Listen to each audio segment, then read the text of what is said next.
Génesis capítulo 23, verso 1, leo. Dice, fueron 127 los años de la vida de Sara. Tantos fueron los años de la vida de Sara. Primero que todo, vean cómo, bueno, el capítulo anterior hablaba de cuando Yahweh probó a Abraham para que sacrificara a Isaac, él estuvo dispuesto, entonces Yahweh lo detuvo y por eso Yahweh, por decirlo así, a través de la fe de Abraham estuvo dispuesto a enviar a su hijo para pagar por nuestros pecados, aunque obviamente ya lo tenía planeado desde un principio, pero por decirlo así se lo estaba mostrando al enemigo, que hubiera evidencia. Como había mencionado en el libro de Yashar, se menciona que cuando Abraham llevó a Isaac a sacrificarlo, Satanás se le apareció a Sara y le dijo que Abraham estaba llevando a su hijo para matarlo. Ella casi le daba un infarto, pero se contuvo, fue, preguntó por todo lado, después se le volvió a aparecer Satanás y le dijo que su hijo estaba bien, que no se preocupara, entonces de la emoción se le salió el alma y ahí murió. Entonces, esos son detalles que en el libro de Yashar, ¿verdad?, ayudan a entender, por ejemplo, eso, puesto que aquí es curioso que pasa de esa historia directamente a la muerte de Sara. No menciona nada, ni cómo sucedió, ni nada al respecto. Lo curioso sí es que al final del capítulo anterior vemos que Yahweh ya nos prepara para el nacimiento de la esposa de Isaac. Entonces menciona la familia de la esposa de Isaac, sus antepasados, quienes vinieron al mundo a través de ellos, repito, para prepararnos para el nacimiento de Rivka, que sería eventualmente la esposa de Isaac. Entonces, menciona nacimiento en el final del capítulo anterior y ahora en el principio de este capítulo menciona muerte. Como veremos más adelante, Rivka llegó a reemplazar a Sara, en el sentido de al ser la segunda matriarca, no que, lo veremos después, pero en sí, obviamente la madre es extremadamente importante para el hombre. Entonces, cuando Isaac perdió a su madre, después llegó Rivka y él la llevó a la tienda de su madre, como dando a entender que le ayudó a lidiar con ese dolor tan grande que tenía por la pérdida de su madre. Y repito, eso viene más tarde, pero simplemente para mencionar las conexiones que hay entre Rivka y Sara, como aquí vemos que se está preparando para el nacimiento de ella y inmediatamente se nos menciona la muerte de Sara. Entonces dice, fueron 127 los años de la vida de Sara. También recuerden que Sara representa el espíritu de Yahweh, la Ruach HaKodesh, y la Ruach HaKodesh vino al mundo, o sea, descendió de los cielos a nosotros después de la muerte de Mashiach, que fue representada por el sacrificio de Yitzhak. Entonces, Yitzhak es llevado a ser sacrificado e inmediatamente se nos menciona el deceso o descenso al Sheol de Sara, ¿verdad? Como si fuera algo que sucede con la Ruach. 127 hace alusión a los 120 jubileos para llegar al séptimo milenio, o los 120 jubileos y la última semana de Daniel, 7 años. 127, igual que la cantidad de ciudades que estaban bajo el poder del imperio de Ahasverosh, según lo vemos en el libro de Esther, que estaban preguntando las pasadas si lo íbamos a leer, pero no lo sé porque lo leímos recientemente. En Esther 1 dice, aconteció en los días de Ahasverosh, el Ahasverosh que reinó desde la India hasta Etiopía sobre 127 provincias. Entonces, recuerden que el hombre está conectado con el tiempo, o el masculino es el tiempo y femenino el espacio. La tierra, por ejemplo, es femenina, el cielo masculino. Aquí vemos cómo en la tierra sobre la cual gobernaba Ahasverosh, como cabeza, habían 127 provincias. Entonces, hace alusión a la muerte de Sara. Sara, por ende, es esa Ruach, representa la Ruach y representa el pueblo que llena esas 127 provincias, porque el pueblo estaba esparcido por esas 120 provincias, como lo vemos a través del libro. Entonces, vuelvo a Génesis. Fueron 127 los años de la vida de Sara. Es de ahí que deducimos, ¿verdad?, la edad a la que Isaac fue llevado al sacrificio, que fue los 37. Tantos fueron los años de la vida de Sara. Curioso que lo menciona dos veces, como Yahweh suele hacerlo, de separar todo en dos partes. Aquí menciona esto, que es lo mismo en sí, dos veces, para mencionar el nombre de Sara dos veces, puesto que es apartada, muestra la importancia de ella, de su alma. Repito, fueron 127 los años de la vida de Sara. Dice el verso 2, Sara murió en Kiriat Arba, que es Hebrón, en la tierra de Canaán, y vino Abraham a hacer duelo por Sara y a llorarla. Kiriat Arba, dice la concordancia, ciudad de Arba, pero Arba es 4, entonces se toma como un lugar que tenía 4 ciudades, o como lo ponen aquí en esta ciudad de Arba, sería ciudad de 4. Y como sabemos, la Tierra tiene 4 ángulos y como dije, los 127 provincias del imperio Ahasverosh representa a todas las naciones del mundo, el 120, los 120 jubileos, el 7, la última semana y el último milenio. Entonces, a los 127 años murió en Kiryat Arba, en la ciudad de 4 lados. Dice que es Hebrón, asociación. Y como he dicho, ¿verdad? Sara representa la Ruach, la cual descendió después de la muerte y resurrección de Mashiach, así como Yitzhak fue llevado a ser sacrificado en el capítulo anterior. Y ahora Sara, como la Ruach, la realeza, significado del nombre, muere en Hebrón para traer la asociación, ¿verdad? La unión a través de la Ruach. Entonces decía, Sara murió en Kiryat Arba, que es Hebrón, en la tierra de Canaán, y vino Abraham a hacer duelo por Sara y a llorarla. Luego se levantó Abraham de delante de su muerta y habló a los hijos de Het. Het significa terror. Habló a los hijos del terror, diciendo, extranjero y forastero soy. Es curioso algo que vemos de la fe y la humildad de Abraham.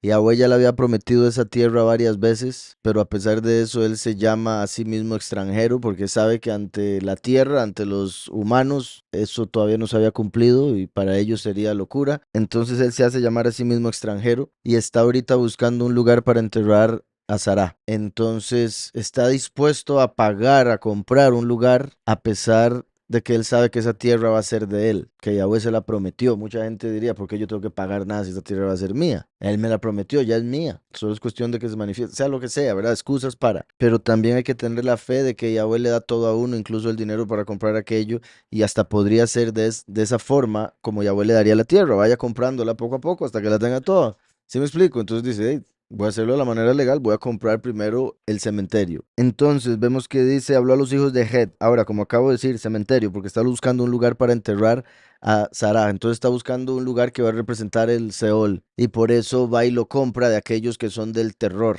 Het, ¿verdad? Los de el mundo o la otra dimensión, donde van los muertos, que a muchos les da terror, no a Abraham, puesto que va a negociar con ellos. Extranjero y forastero soy entre vosotros, dadme en propiedad una sepultura entre vosotros, para llevarme a mi muerta y sepultarla. Respondieron los hijos de Het a Abraham diciendo, óyenos, soberano nuestro. Vean la autoridad que le muestra, ya que dicen, le llaman soberano. Tú eres un príncipe de Elohim entre nosotros. Ese es el verso 6. Dice, Shemaenu, Shemaenu, Adoni, Nesi Elohim, un líder, un ministro del poderoso eres tú en medio nuestro. Entonces, un nací. Repito, tú eres un príncipe de Elohim entre nosotros. Sepulta a tu muerta en lo mejor de nuestros sepulcros, pues ninguno de nosotros te negará su sepulcro ni te impedirá que entierres a tu muerta. Vemos que le muestran respeto, honor, confirman la autoridad que tiene, lo consideran un príncipe entre ellos, pero siguen siendo gentiles, su nombre sigue siendo terror, entonces no serían muy confiables. Por ende, Abraham no se deja llevar por estas palabras que, repito, cualquiera ahí, si no había pensado antes lo que les dije, ¿verdad? Esta tierra es mía ya. Aquí donde le digan esto, dice, pues sí, la verdad es que me gusta este lugarcito. Me lo regaló, ¿verdad? Ok, perfecto. Y después tendría problemas cuando le lleguen a reclamar. Entonces Abraham dice aquí, tú eres príncipe de Elohim entre nosotros, sepulta tu muerta en lo mejor de nuestros sepulcros, pues ninguno de nosotros te negará su sepulcro ni te impedirá que entierres a tu muerta. Abraham se levantó, se inclinó ante el pueblo de aquella tierra, los hijos de Het, y habló con ellos, diciendo, si en verdad queréis que yo me lleve y sepulte a mi muerta, oídme e interceded por mí ante Efrom, hijo de Zohar. Efrom, hijo de Zohar. Efrom significa, sí, cervatillo, o ¿cuál fue la primera que dijiste? Fauno, exacto. Fauno. Y Zohar, esa es con otra palabra, con otra letra, perdón. Esto es como cuando alguien está bronceado, como ese color, es como el color de bronceado, más o menos, sí, pero no, porque sería caramelo. Es que, bueno, voy a decir bronceado.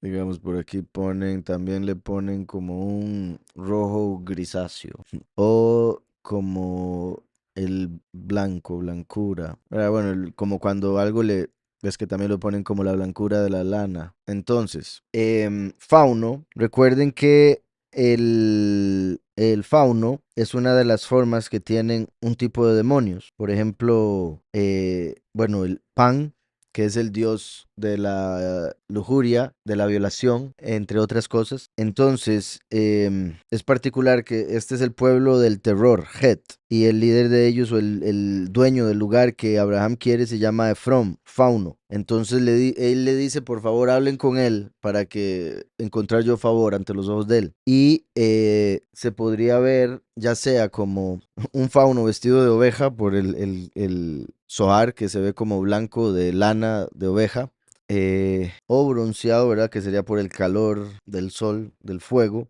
que ya tendría que ver también con ese lugar que estaba mencionando del Sheol. Pero bueno, continúo. Y decía, interceded por mí ante Efrom, hijo de Zohar, para que me dé la cueva de Machpelah, que tiene al extremo de su heredad, que me la dé por su justo precio y así poseeré una sepultura en medio de vosotros. Que me la dé por su justo precio y así poseeré una sepultura en medio de vosotros. Entonces, él quería un espacio en medio de la tierra de Het, los del terror. Así como en medio del Seol, donde está el infierno, hay un espacio que se le llama el seno de Abraham y es el paraíso, donde van los muertos que son descendientes de Abraham por la fe. ¿Sí me explico? Entonces, Machpelah, además de eso, se dice que es una cueva que si uno la sigue y sigue y sigue, llegaría al paraíso, al Edén, debajo de la tierra. Se dice que por ahí andaba Abraham y olió algo delicioso, que era un olor del paraíso que venía de ahí y se le reveló que es porque esa era una entrada al paraíso.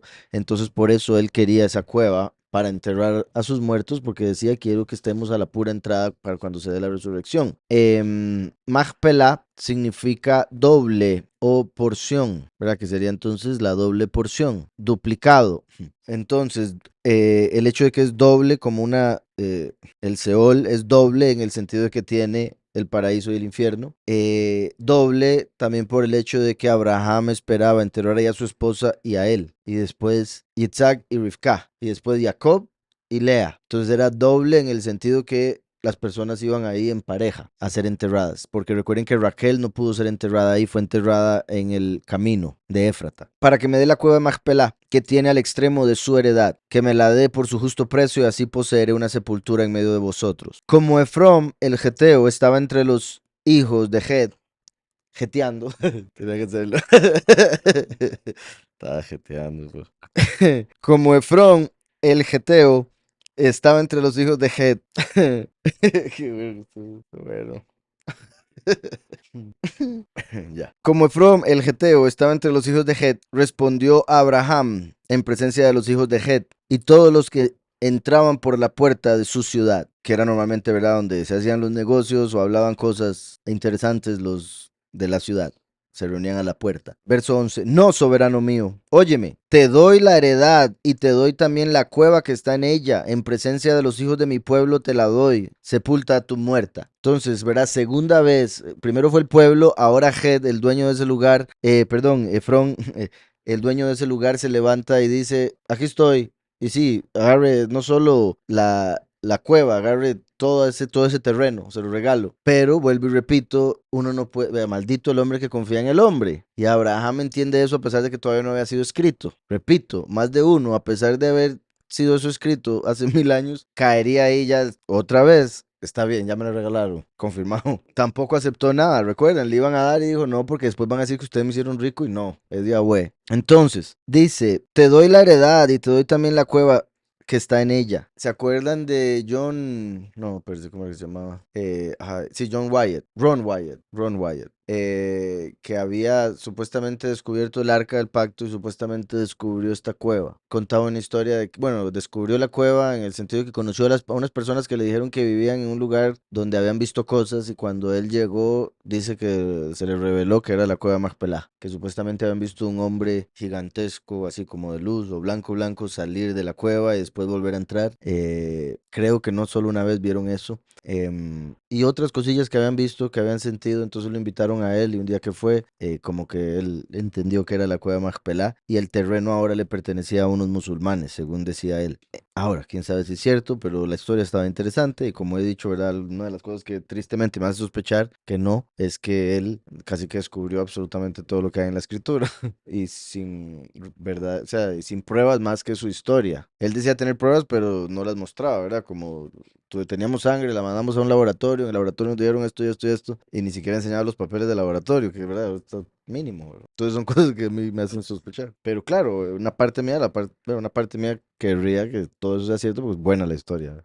Entonces, decía por acá, entonces Abraham se inclinó delante del pueblo de la tierra y respondió a Efrom en presencia del pueblo del lugar diciendo, antes, si te place, vean cómo sigue súper amable para rechazar el regalo, porque de verdad se puede tomar muy mal el que rechace, entonces es antes, si quieres, porfa, puede ser. Antes, si te place, te ruego que me oigas. Yo pagaré el precio de la heredad. Acéptalo y sepultaré en ella a mi muerta. Entonces dice, yo le pago, no quiero que después me salga con quién sabe qué. Cuento de hadas, más que era un fauno. Entonces, acéptalo y sepultaré en ella a mi muerta. Respondió Efrom a Abraham, soberano mío, escúchame, la tierra vale 400 ciclos de plata por la nuca. En el judaísmo dicen que esto era una cantidad de plata gigante, o sea, era un montón, mucho más de lo que en realidad valía. Entonces que aquí se muestra la verdadera personalidad de este Efrom, que lo que quería era ver cómo lo engatusaba eventualmente. Entonces, cuando él dijo, no, yo se la pago, le dijo una cantidad muy alta. Ahora, lo curioso, aparte de la cantidad, lo que pudo haber sido en ese momento, habrá que ver la inflación y cómo estaba todo, ¿verdad? El dólar.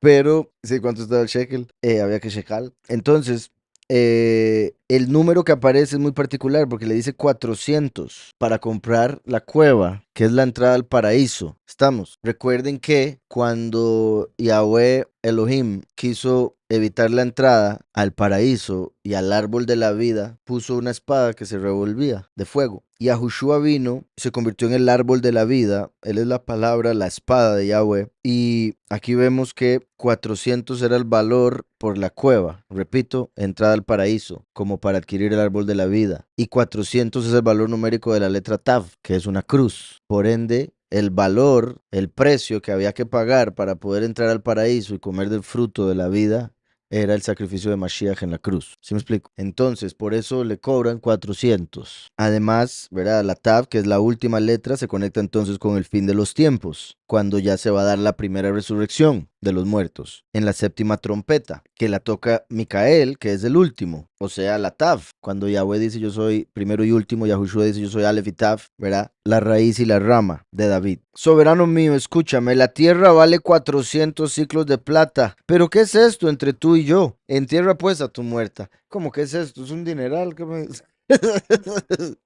Entonces ahí le dice el valor como diciéndole, si usted no quiere pagar, me paga.